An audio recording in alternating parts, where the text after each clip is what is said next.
This is a case study of children's perception and involvement in consent to dental treatment. This case study asks whether or not a child is capable of understanding the procedure being done and the risks involved in the proposed treatment to be able to make a decision about it. Even those who are not old enough or in the mental capacity to make a decision for themselves should still be consulted in the decision-making process.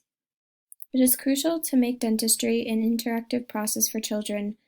This may include some form of agreement from the child and then a written form of agreement from the guardian. As long as the patient is involved, that's the main concern. The decision-making process may be highly influential by other experiences of making decisions.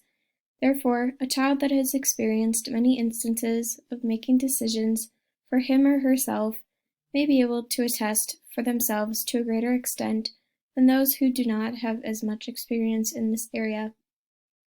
They can have a greater understanding of their own conditions and how treatments can affect them. There is a lot to consider when receiving care and making a decision for yourself or for someone else. Dental care, or any treatment rather, has many components. There is the procedure itself, the risks and benefits that come along with the procedure, alternative options, an option to refuse the recommended treatment, and there are risks associated with refusing this recommendation. There was a trial done with 120 school-aged children who were undergoing non-life-threatening elective dental operations.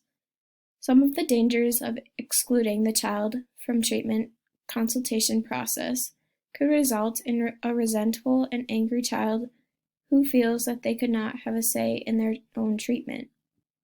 This trial may explain a difference we may see between a child who grew up with more personal autonomy and a child from a sheltered lifestyle and their ability to make a decision for themselves. A child that grew up with more personal autonomy has been given the opportunity to make informed decisions based on his or her own values and wishes with little influence from others. Those who live more of a sheltered lifestyle may include more reliance on others to make a decision for them. There were two objectives in this case study. The first was to assess the ability and willingness of child patients to decide about their dental treatment. The second one was to determine whether following a defined consenting procedure makes any difference to a children's attitudes to informed consent. The age range of children going through the study was between 8 and 13 years old. The children were fluent in English. Those who were involved were interviewed, and during the interview, they were asked about their experiences in dentistry, their ability to understand information, and their willingness to consent to treatment. The control group included children that were interviewed after the guardian's verbal consent. The study group included children who were interviewed after an additional systematic procedure for consent in which parent provided written consent and the child patient gave verbal consent. This was an ethically approved study by the local ethics committee. When asking the children who should talk to you about your treatment, more than 50% of the children wanted both their dentist and guardian to talk to them about their treatment. 38% wanted just the dentist alone, and 12% said that just their guardian should talk to them about their treatment. When asking the children, should children be involved in deciding about their dental treatment, 75% said they felt old enough to make their own decision and reason out the treatment process, and only 17% said that they were too young or didn't know. Comparing the control and study group, 100% of the study group said that they were given information about the treatment, and out of the information that they received, it was enough. 73% of the control group said that they were given information about their treatment, but a little over 60% of them said that it was enough information. So even though a good majority of the children were given this information, since their guardian was the only one to give consent, 60% said that they were still lacking some direction as to where their treatment plan will go. 95% of the study group children said that they understood the explanation they were given, but only 57% of the control group understood. 67% of the control group, compared to 90% of the study group, preferred to have their treatment sooner rather than later. This demonstrates that the children who were able to consent to their own dental treatment felt confident with their decision to proceed with the treatment. However, 33% of the control group and 10% of the study group wanted their treatment later so that they could have more time to decide their treatment plan with the input of others. Overall, the children who had more of an informed consent in their treatment plan were more expressive on their satisfaction of their treatment. The mean age that said that they were able to give consent was younger, so around 10 years old for the study group rather than 12 years old for the control group. Half of the children in the control group said that the dentist decided the treatment, but 13% said that it was a decision made between the dentist, parent, and patient.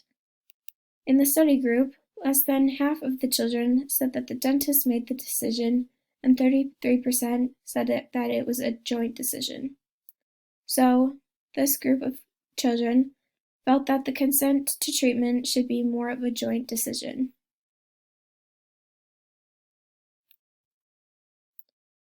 There has been an overall increase in society's awareness of dental health. Therefore, more children have been becoming more aware. Since these children have been exposed to dental care at an early age, they have been able to use these experiences in their adult years. Some of these children, even if they were 10 years old or younger, were actually better at making these decisions than their guardian was. The children in the study group said that they felt they understood the information they were given, but the conclusion was less for the control group.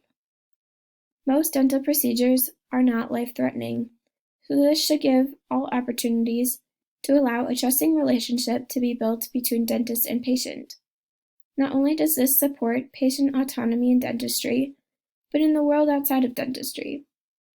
Children will be better decision makers if given the opportunity earlier in their lives when these decisions are not as critical.